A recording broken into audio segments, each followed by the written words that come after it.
আমরা রামিছাকে ফিরিয়ে আনতে পারবো না, আমরা রামিছাকে তার বাবা মার কাছে ফিরিয়ে দিতে পারবো না, কিন্তু আমাদের যতটুকু করার সেটা আমরা করার চেষ্টা করেছি। 19শে মের ঘটনা 24শে মের মধ্যে আমরা তদন্ত সম্পন্ন করে চার্জশিট দিতে সক্ষম হয়েছি। 25শে মে থেকে 31শে মে পর্যন্ত সরকারি ছুটি ছিল। আমাদের নিম্ন আদালতগুলো 1 জুন থেকে 15 জুন পর্যন্ত সরকারি ছুটি ছিল। সরকারের পক্ষ থেকে মাননীয় প্রধানমন্ত্রী বলেছিলেন আমরা 1 মাসের মধ্যে বিচার প্রক্রিয়া সম্পন্ন করতে প্রতিশ্রুতিবদ্ধ।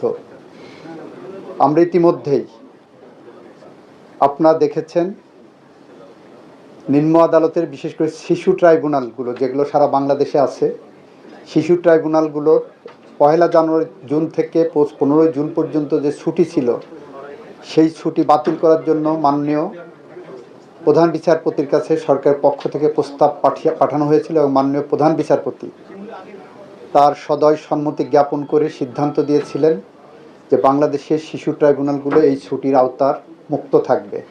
আপনার 1 জুন চার্জ ফ্রেমের জন্য দিন ধার্য করেন।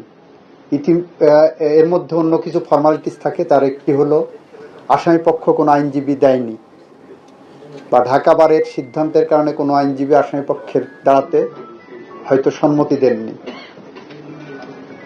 যে আইনে মৃত্যুদণ্ড থাকে আমাদের বিধান হলো রাষ্ট্রপক্ষ থেকে আসামি পক্ষকে একটা আইনজীবী দেওয়ার। আমরা 24 তারিখে বিশেষভাবে রাষ্ট্রপক্ষে একজন আইনজীবী নিয়োগ করেছি যাতে করে ন্যায় বিচার প্রশ্নে কোনো প্রশ্নবোধক চিহ্ন না থাকে।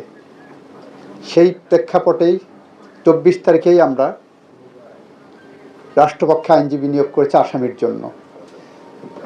1 জুন কোর্ট রিওপেনিংয়ের দিনেই চার্জ গঠন হয়েছে। আইনের বিধান মতেই পরবর্তী দিন সাক্ষ্য গ্রহণ হয়েছে। তারপরের দিন আসামি পক্ষকে 342 ধারায় পরীক্ষা বলে তাদের সাক্ষ্য দেওয়ার সুযোগ আছে, সেদিন ধার্য হয়েছে। সেখানে আসামি সোহেল রানা নিজে দায় স্বীকার করেছেন। তারপরের দিন আমরা যুক্তিতর্কের জন্য এখানে আদালত রেখেছিলেন। আমরা আমাদের পক্ষ থেকে রাষ্ট্রের পক্ষ থেকে যুক্তিতর্ক উপস্থাপন করেছেন, আসামি পক্ষেও যুক্তিতর্ক উপস্থাপন করেছে। এরপর আজকে রায় হয়েছে। কার্যত 6 কার্য দিবসের মধ্যে আমরা রামিছার মতো এরকম বেদনাদায়ক একটি ঘটনার বিচার করতে সক্ষম হয়েছে। এটা বাংলাদেশের ইতিহাসে প্রথম। যদি আমাদের সাবকন্টিনেন্টে দেখি, ইতিপূর্বে 1882 সালে নদিয়া সেশনস কোর্ট মুল্লুক চাঁদ নামে এক ভদ্রলোককে তার 9 বছরের শিশুকন্যাকে হত্যার দায়ে একদিনে বিচার কাজ সম্পন্ন করেছিলেন। সেই জায়গা আমাদের এরপরে আর এত দ্রুত সম্ভব না।